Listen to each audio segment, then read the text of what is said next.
One of the final things you'll need to do before you actually publish the course is add students to it. Now, as I mentioned in one of the earlier videos, that the courses should be pre-built for you with a roster if it was pulled out of Progress Book. However, if you've had a student move in and you want to update it before the EMIS rolls over and updates, you can add the students yourself, or if you're building this course for a group and need to add all your students, you can do that. So to do so, you will click the People link in the navigation side on the left. And there should be one person listed here, and it should be yourself, or in my case, me. And to add people, I'm going to hit the plus people button. And you can do it a few different ways, but usually easiest is by email address. So I have a test student email address that I will be using. And if you need to enter multiples, that is perfectly fine. You just need to add a comma and a space before each new one.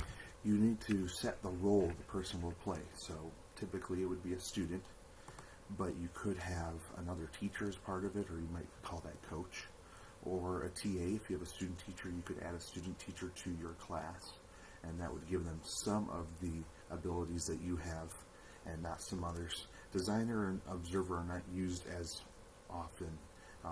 Once in a while you might put a parent in an observer spot, although there are other ways that parents can see what interactions are happening in Canvas.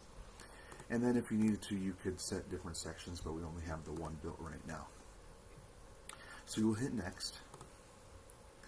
And then if it is a student that is already in Canvas, in another course, it would come up with their name here, and you would hit next again, and it would send them an invitation. In this case, there's no match. I don't have the test student account linked with any other course, so it's saying that there's no matches. But by hitting next, it's going to basically reject them if they're not already a user built in.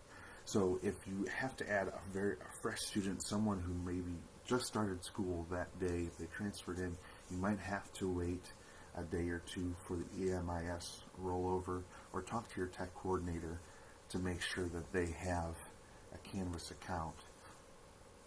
And it may be as simple as the student logging into Gmail and going about clicking the Canvas link and all of that. But this is how you would add them, so you could at least see that.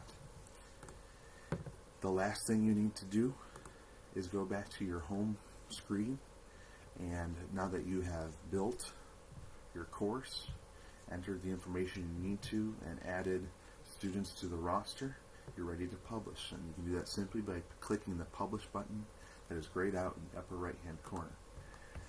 It will turn to green with the cloud with a check mark, and it is ready to go. This means that anyone in the course can see the content as long as the available dates are current. If you have the available dates in the future, they won't see those things that are not available to them yet.